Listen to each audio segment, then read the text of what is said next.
अनंत सिद्ध पंच परमेष्ठी भगवान की परम पूज्य श्री 1008 श्रेयांसनाथ भगवान की मूलनायक श्री मुनिसुब्रतनाथ भगवान की चैतन्य चमत्कारी चिंतामणि पार्श्वनाथ भगवान की परम पूज्य आचार्य श्री अकंपनाचार्य महाराज की परम पूज्य मुनि श्री विष्णु कुमार महाराज की परम पूज्य मुनि श्री श्रुत सागर जी महाराज की परम पूज्य दादा गुरुदेव श्री विराट सागर जी महाराज की संयम प्राणदाता गुरुदेव विशुद्ध विभव सागर जी महाराज की विभास्वर सागर जी महाराज की अहिंसामयी विश्व धर्म की बोले परम पूज्य मुनि श्री शुद्धोपयोग सागर जी महामुनि राज की जयकारा गुरुदेव का।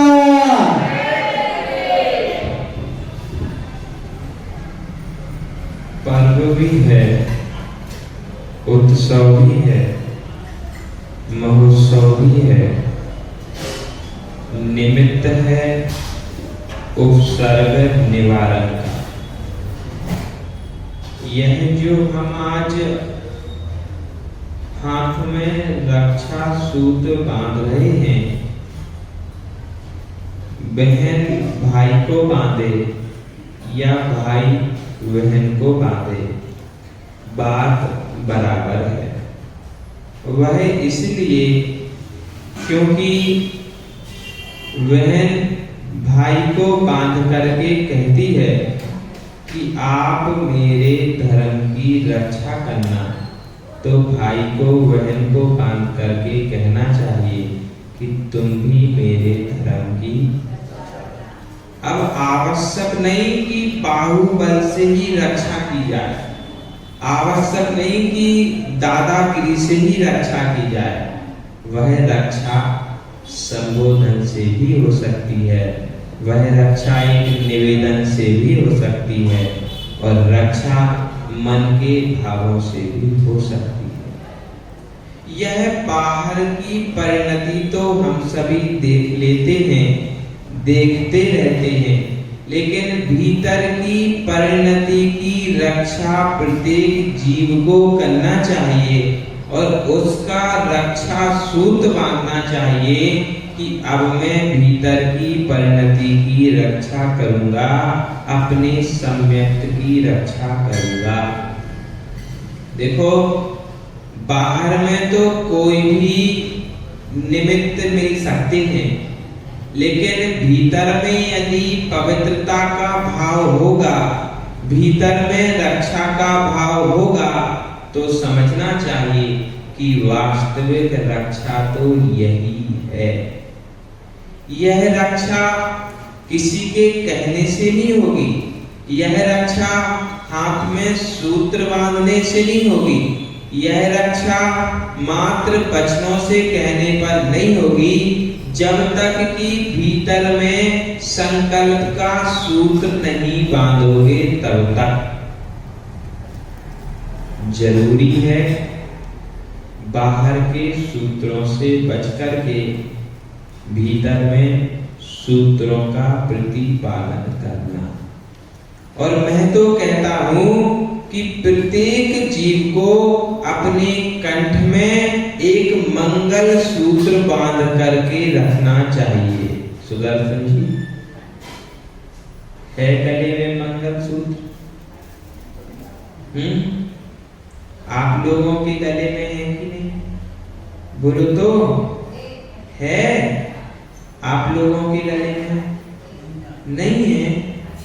देखो, जो शादी के वक्त पहनाया जाता ना, उस मंगल सूत्र की चर्चा नहीं है। यह है श्री सतखंडागम धवला जी में भगवान वीरसेन पुष्पदंत भूतवली लिखते हैं कि सभी के कंठ में एक सूत्र होना चाहिए। उस सूत्र से रक्षा हो वचनों की, उस सूत्र से रक्षा हो कर्तव्यों की, और उस सूत्र से रक्षा हो जिनवाणी की। बोले वह सूत्र कौन सा है? तो उन्होंने कहा नमोकार मंत्र। अब बोलो, है कि नहीं? सबके गले में है। इसका उपयोग करते हो कि नहीं, कि मात्र जपते हो? देखो, जब भी कठिन परिस्थिति सामने आए, जब भी लगे कि संकट आ रहा है, तब इसी मंत्र का रक्षा सूत्र गले में धारण करना चाहिए। यह रक्षा सूत्र सभी प्रकार की विपत्तियों से रक्षा करने में समर्थ है। बात चल रही थी 4 मंत्रियों की। एक उज्जैनी में 4 मंत्री थे और उन मंत्रियों के बीच में एक सम्यक दृष्टि राजा था। देखो, जब 4 कसाएं व्यक्ति को घेर लेती हैं तो सम्यक दर्शन भी काम, बोलो तो, जब कसाय का आवेग आता है तब सम्यक दर्शन कुछ भी नहीं कर पाता है। ऐसा ही हुआ राजा के साथ। श्री वर्मा, क्या नाम था? श्री वर्मा राजा अपने बलि, नमूची, बृहस्पति आदि 4 मंत्रियों प्रहलाद के साथ राज्य करते थे। एक दिन सुबह से उठ करके देखा तो देखते हैं कि सभी लोग गांव के बाहर थालियां सजाकर ले जा रहे हैं। राजा ने देखा तो मंत्री से पूछा, क्या बात है भाई, ये सब लोग कहाँ जा रहे हैं इस थालियों में अष्टद्रव्य सजा करके? तो मंत्री ने उत्तर दिया है, 700 नंगे आए हैं। कौन आए हैं? एक दो नहीं, 700 नंगे आए हैं और उन्हीं नंगों को देखने के लिए ये सब लोग जा रहे हैं। ना जाने कैसे मूर्ख हैं जो नंगों की उपासना करते हैं।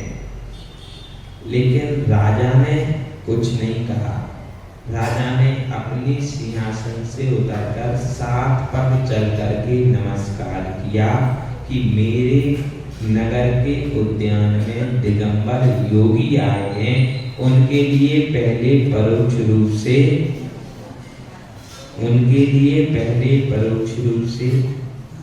नमस्कार किया। फिर आगे की विधि अपनाई, अपने घोषणा करवा दी, नगर में अकंपनाचार मुनिराज आए हैं, सभी लोग चले, सभी लोग पहुंचे, सभी लोग दर्शन का लाभ लें। लेकिन निमित्त ज्ञान से अकंपनाचार जान गए कि इस नगर में कुछ ना कुछ अनहोनी होगी, इसीलिए स्वयं ने भी मौन ले लिया, संग को भी मौन दे दिया और ध्यानस्थ हो गए। राजा दर्शन करने के लिए आए, लेकिन किसी ने आशीर्वाद, बोलो तो, अब आशीर्वाद ना दो तो इतने बड़े उपसर्ग हो जाते। लेकिन समझना चाहिए था कि यह योगी ध्यान में बैठे हैं। राजा तो समझ गया, लेकिन मंत्रियों को समझ में, मंत्री क्रोधित हो गए। बोले, क्यों आए नंगों के पास? यदि इनके पास कुछ ज्ञान होता तो ये बोलते, यदि इनके पास कुछ होता तो ये देते। ये बेचारे भुखमरे नंगे हैं, इनके पास कुछ भी नहीं है। और इस प्रकार से कहते हुए, मुनियों की निंदा करते हुए राजा के साथ आ रहे थे। रास्ते में एक मुनिराज थे जो कि आहार करके आ रहे थे, तो संबोधन किया कि देखो एक बैल खा करके आ रहा। कौन? बोलो तो।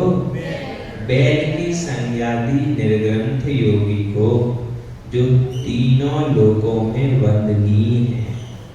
मुनिराज से सुना नहीं गया, मुनिराज से रहा नहीं गया, और मुनिराज ने कहा, ठीक है, शास्त्रार्थ कर लो। जब शास्त्रार्थ में हार गए तो उन्हें अपनी बेइज्जती लगी। देखो, बेइज्जती उसी की होती है जिसकी इज्जत हो। जिसकी इज्जत ही नहीं हो उसकी क्या बेइज्जती। लेकिन वे धूर्त मूर्ख समझ ही नहीं पाए कि बेइज्जती नहीं हुई। फिर भी मुनि को मारने का संकल्प कर लिया। और मुनि की हत्या करने के भाव से वह अपने घर वापस आ गए, राज्य में वापस आ गए। जब यहाँ श्रुत सागर मुनिराज गुरु अकंपनाचार्य के चरणों में पहुंचे तो सारा वृत्तांत सुना दिया। और वृत्तांत सुनकर के मुनिराज बोले, गुरु बोले, तुमने यह ठीक असंयमियों से, मिथ्या दृष्टियों से आचार्यों ने कहा है कि बात विवाद नहीं करना चाहिए, मिथ्या दृष्टि को समझाने नहीं जाना चाहिए। कोई कसाई यदि कसाई कर रहा है, कोई कसाई यदि किसी जीव की हत्या कर रहा है तो उसे समझाने नहीं जाना चाहिए। यदि समझाने जाओगे तो वो उसी कटार से तुम्हारी हत्या। ऐसी विपरीत परिस्थिति में मुनिराज को आदेश दिया कि अब जहां पर शास्त्रार्थ किया था वहां जाकर के सबने कहानी सुनी होगी। सुनी की नहीं सुनी। इस कहानी का सार यही निकला। रात को वो फिर से मंत्री आए, उन्होंने तलवार उठाई।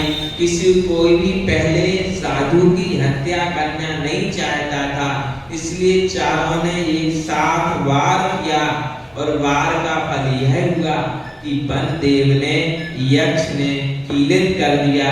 सुबह सारी प्रजा को पता चल गया, राजा ने देश निकाला दे दिया। लेकिन जो हृदय में चोट लगी थी, वह चोट नहीं भरी।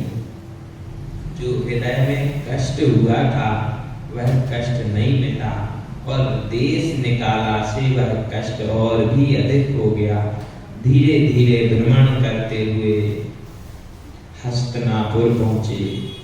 किसकी नगरी?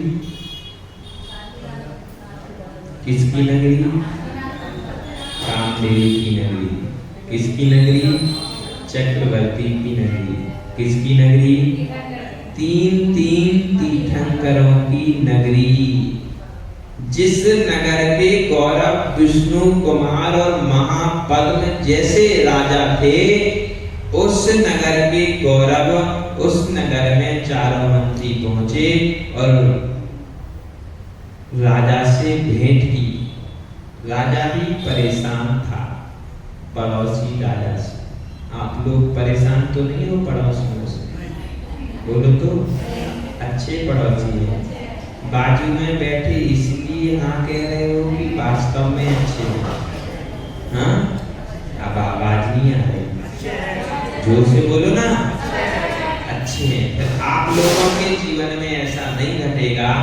प्रियात्मन, पड़ोसी राजा परेशान करता था, चारों मंत्रियों ने युद्ध में उसे हरा दिया और प्रसन्न होकर के राजा ने वरदान दे दिया। क्या?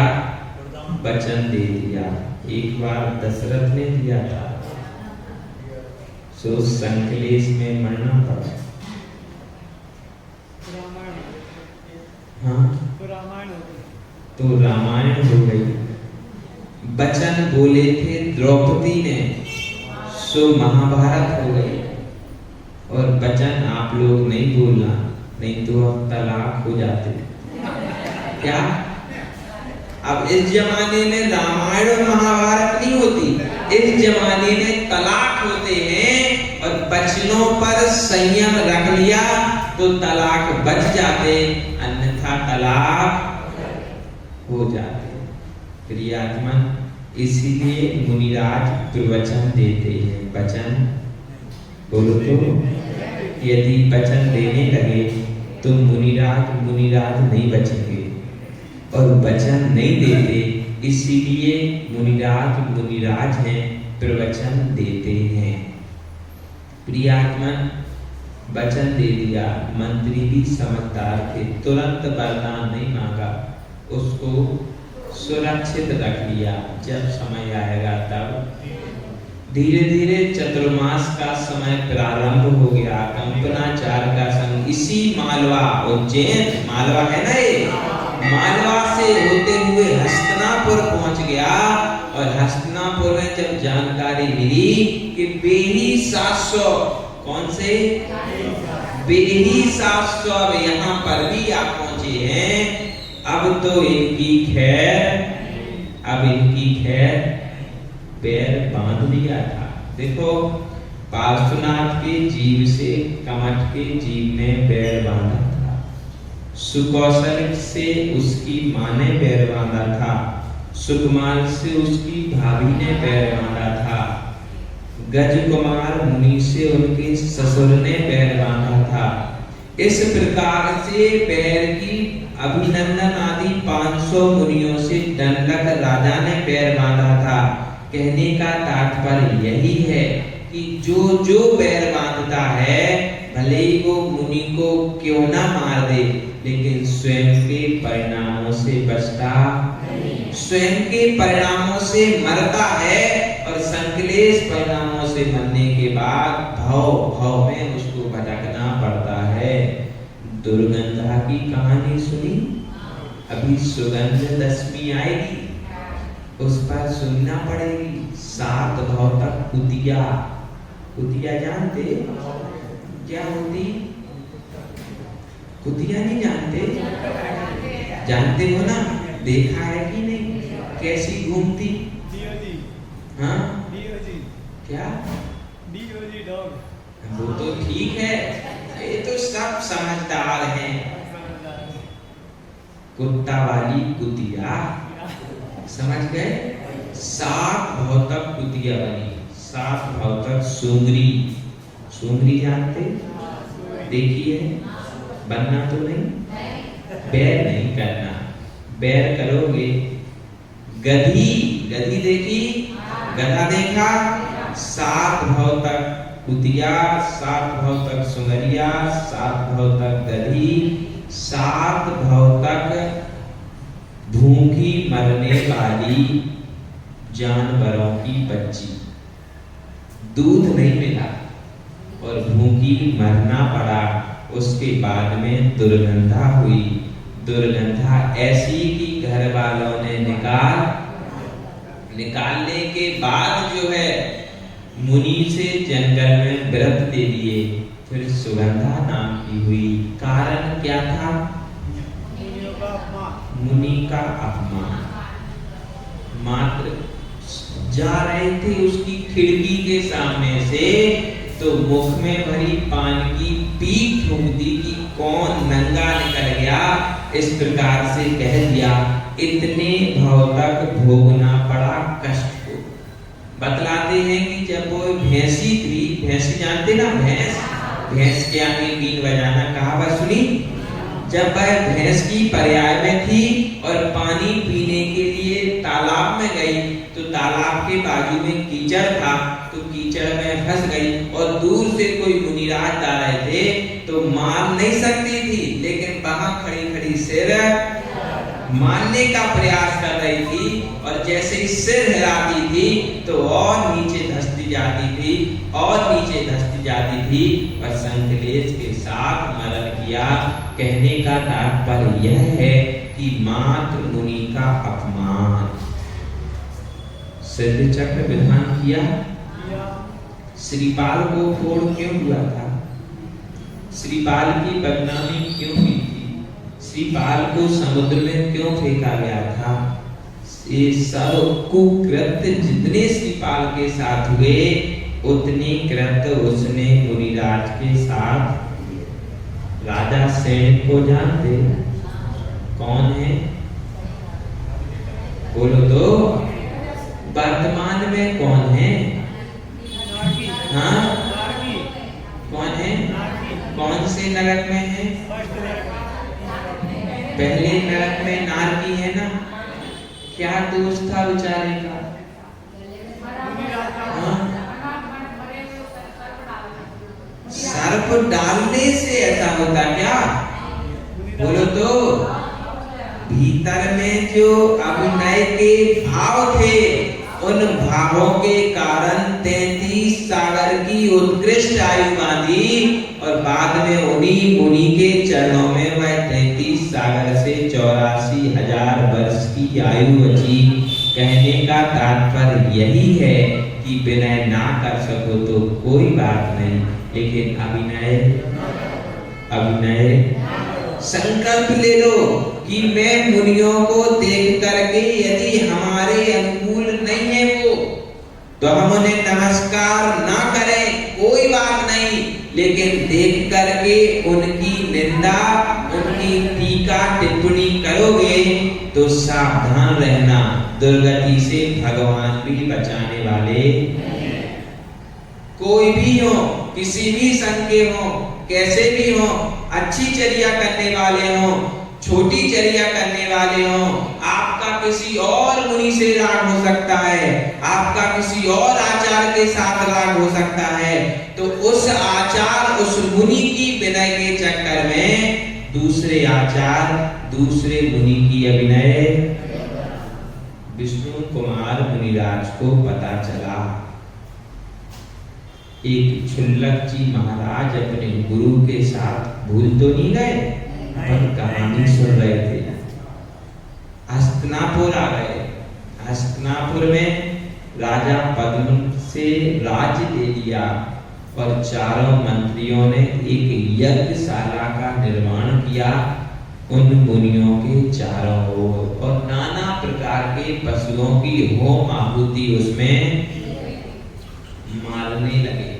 पशु चिल्ला रहे, चीख रहे, चारों तरफ से धुआं उठ रहा, मांस को जलाया जा रहा, मांस को खाया जा रहा।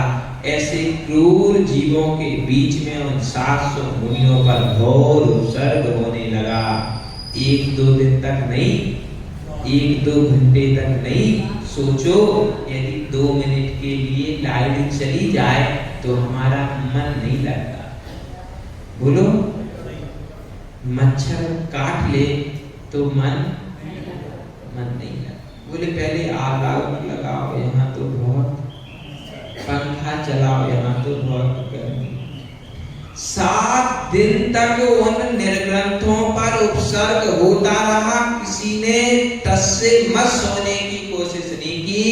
जब एक दिन गुरु के समीप बैठे क्षुल्लक पुष्पदंत ने गुरु ने देखा कि नक्षत्र हिल रहे हैं, और देख के उतनी रात्रि में उनके मुंह से आह निकल आई। क्या निकल आई? जब दर्द होता ना तो कूदते हो, चिल्लाते हो। मुनिराज के को भी दर्द हुआ पर आह निकल आई। क्षुल्लक ने पूछा, जो निर्ग्रंथ योगी रात्रि के समय मौन रहते हैं, निर्ग्रंथ होगा तो रात्रि में मौन ही रहेगा, वह बोलेगा, और जो बोलेगा वो निर्ग्रंथ। आप लोग समझते रहना। ऐसा होने के बाद जब क्षुल्लक ने पूछा तो उनके गुरु ने सारा वृतांत बताया। क्षुल्लक ने पूछा कि भगवान इस उपसर्ग के निवारण में कारण क्या है? तो उन्होंने कहा, जाओ कैलाश पर्वत पर विष्णु कुमार मुनि तपस्यारत हैं, उन्हें विक्रिया रिद्धि प्राप्त हो रही है, लेकिन वो इतने निष्प्रय हैं कि उन्हें पता ही नहीं चला। जब क्षुल्लक पहुंचे तो उन्होंने निवेदन किया। मुनिराज ने परीक्षा की, एक हाथ फैलाया तो हाथ मानो सोतर पर्वत पर 2.5 दीप का अंतिम छोर वहां पहुंच गया। मुनिराज को पता चल गया। वहां से आए तो अपने भाई पद्म से कहा कि देखो तुम्हारे राज्य में क्या हो रहा है। तो पद्म कहता है, मैं असहाय हूं, मैंने अपना राज दान में दे दिया। देखो, दान भी दो तो ऐसी वस्तु का दान देना जिस वस्तु का दुरुपयोग ना हो। माचिस का, चाकू का, हंसिया का, बंदूक का, घातक चीजों का, कैंची का। और ऐसे व्यक्तियों को पैसे नहीं देना जो आपसे पैसे ले जाएं और बाहर जाके खाएं पिए। दान देना तो सब पात्र को ही दान देना। यदि महाराज पद्म दान ना देते तो आज बेइज्जती ना सहनी पड़ती।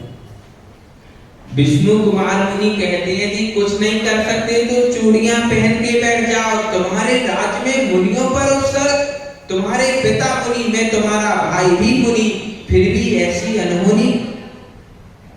तुम्हें तो चुल्लू भर पानी में डूब करके, बोलो तो, मन नहीं जाना चाहिए। मुनिराज ऐसे वचन बोले, चुल्लू भर पानी में डूब जाना चाहिए। कहने का तात्पर्य यह है कि तुम अपनी परिणति से इतने क्षुद्र हो गए हो कि तुम्हें चुल्लू भर पानी डुबाने में सहयोगी।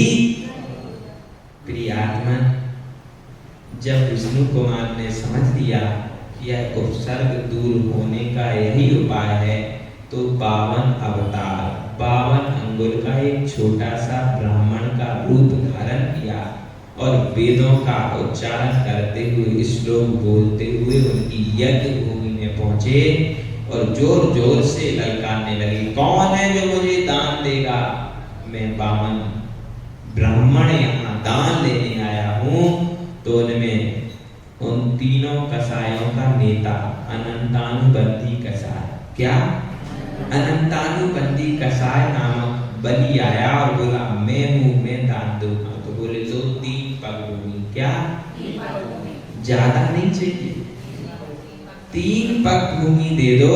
और संकल्प कर लिया, संकल्प करवा लिया। 3 पग भूमि में पूरे 2.5 दीप की भूमि नाप ली। तीसरा पग रखने को जगह ही नहीं मिली। फिर बलि से कहा, अब बोलो मैं कहाँ रखूं?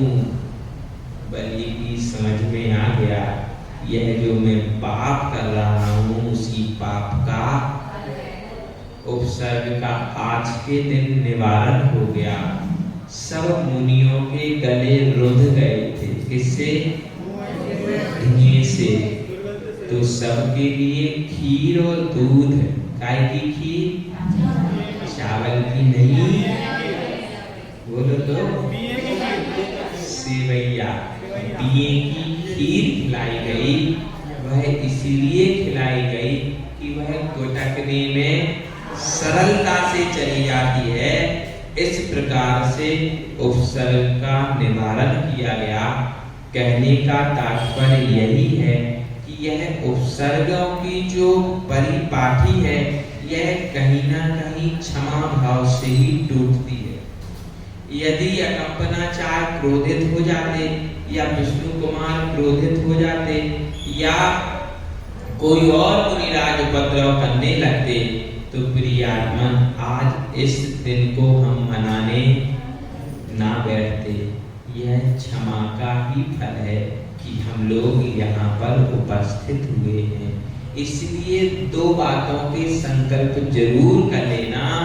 पहला तो यह है कि कैसा भी मुनि हो, कहीं भी मुनि हो, हम विनय ना कर सकें तो अभिनय किसी भी संघ का मुनि हो, किसी भी आमनाय की माता जी हो, किसी भी संघ की माता जी हो, किसी भी संघ के महाराज हो, हम उनकी विनय ना कर सकें तो अभिनय ना करें, क्योंकि उनका कोई भी घाटा, बोलो तो, दुकान चलाते हो, दुकान पर बैठते हो, ग्राहक से लड़ोगे तो किसका घाटा होगा? क्यों? ग्राहक कोई भगवान है क्या? ग्राहक कहीं का कोई राष्ट्रपति है क्या जो उससे लड़ाई करेंगे तो घाटा हमको होगा? बोलो तो, हाँ, ऐसा ही है, घाटा आपको ही होगा। तो बस समझ लेना कि ग्राहक से तेज आवाज में बात इसलिए नहीं करते कि यदि वो नहीं आएगा तो हमारी आजीविका नहीं चलेगी। और मुनियों की निंदा इसलिए नहीं करना कि यदि निंदा की तो हमारी आजीविका नहीं चलेगी। प्रियात्मन, यह कर्मों की आजीविका तो चलेगी, लेकिन मोक्ष मार्ग की आजीविका नहीं चल पाएगी। प्रियात्मन, अपने भावों में इतनी विशुद्धि रखें, इतने परिणाम उज्जवल रखें, इतने भावों को विशुद्ध बनाए रखें कि किसी भी स्थिति में, किसी भी परिस्थिति में हम इतने सक्षम रहें हम इतने पक्के रहें, हम इतने कर्तव्य निष्ठ रहें कि हमारे द्वारा किसी भी स्वप्न में भी स्वप्न में भी ऐसा कार्य ना हो जाए जिस कार्य के कारण हमें भाव में दुख भोगना पड़े। देखो, जब हम इतिहास को उठा करके देखते हैं तो जिन जिन मुनियों पर उपसर्ग हुए उन मुनियों ने तो मोक्ष स्थान को पाया, बराबर पढ़ाना या स्वर्ग गए या सर्वार्थ सिद्धि गए, और सबसे ज्यादा तो मोक्ष ही गए। वे तो मोक्ष चले गए, लेकिन हमारे मोक्ष में बोलते ना टांग अड़ा दी, बोलते ना, क्यों बोलते टांग अड़ा दी? अरे इसका अर्थ नहीं पता, हमारा काम रोक दिया, हमारा काम तो वो तो चले जाएंगे, लेकिन तुम्हारे मोक्ष में टांग, यदि अपने मोक्ष से अवरोधक नहीं बनवाना है तो इतने निर्मल परिणाम रखना कि उपसर्ग तो बहुत दूर की बात है, हमारे मुख से अभिनय भी ना हो, हमारे मुख से निंदा के वचन भी। एक और उसके लिए सबसे अच्छा उपाय है, जहां निंदा हो रही है वहां निंदा सुनना भी नहीं। क्यों? क्योंकि करने वाले से अधिक पापी उसकी सहमति देने वाला। अब तुमने उसके मुख से बुराइयां सुनी तो उसे सह मिल गई, अब वो तीसरे को सुनाएगा, चौथे को सुनाएगा, और इस प्रकार से जो है वो अपने कर्मों को भी बांधेगा और सुना सुनाकर आपको भी कर्म बंधन करवाएगा। इसीलिए इस कर्म बंधन की परंपरा को तोड़ने का उपाय है साम भाव सम्यक दृष्टि। और सम्यक दृष्टि जो हो जाता है उसे ज्ञान और चारित्र्य की प्राप्ति नियम से होती है। इसीलिए प्रयास करते रहें कि हमारा सम्यक दर्शन कहीं से खंडित मजबूत बना रहे और हम किसी भी प्रकार से ऐसे काम ना करें जिनका कष्ट हमें उठाना पड़े। देखो, रोड पर चलते हो तो नंगे पैर चलते कि चप्पल से चलते? क्यों भाई, चप्पल क्यों पहनते हो? हाँ, पैरों की सुरक्षा, पैरों की सुरक्षा बोलो तो। पैरों की सुरक्षा के लिए पादत्राण पहनते हो तो अपने आत्म तत्व की सुरक्षा के लिए कुछ तो बोलो तो, कुछ तो करना पड़ेगा। और वह करना यही है कि किसी की भी निंदा ना करना ना सुनना। यदि ऐसा कर लिया तो आपका रक्षाबंधन बोलो तो। सभी के लिए इस पर्व की हार्दिक शुभकामनाएं। सभी के मन पवित्र हों, सभी के तन उज्जवल हों, सभी के आत्म तत्व में विशुद्धि प्रति समय असंख्यात बढ़ती रहे। हमारी तरफ से सभी को अनंत अनंत अनंत शुभकामनाएं। जिन बातों को बताया है उन बातों से सावधान रहना, तो एक ना एक दिन आप भी बिना उपसर्ग जेले भगवान बनना है कि नहीं? बोलो गुरुदेव, विभव सागर सबको